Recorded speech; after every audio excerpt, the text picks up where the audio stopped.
Salita ng Panginoon ayon kay San Lucas. Papuri sa iyo, Panginoon. Noong panahong iyon, sinabi ni Jesus sa mga Pariseo, may isang mayamang nagdadamit ng mamahalin at saganang-sagana sa pagkain araw-araw.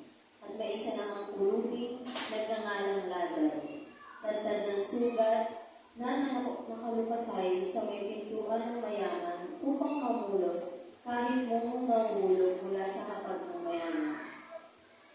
At doon nilalapitan siya ng aso at dinidilaan ng kanyang mga sugat. Namatay ang pulubi at dinala ng mga anghel sa piling ni Abraham. Namatay din ang mayaman at inibig. Sa gitna ng kanyang pagdurusa sa Hades, tuminala ang mayaman at kanyang natanaw sa malayo si Abraham, kapiling ni Lazaro, at sumigaw siya, Amang Abraham, mahabag po ngayon sa akin. Utusan ninyo si Lazaro na isawsaw sa tubig ang dulo ng kanyang daliri at palamigin ang aking dila, sapagkat naghihirap ako sa apoy nito.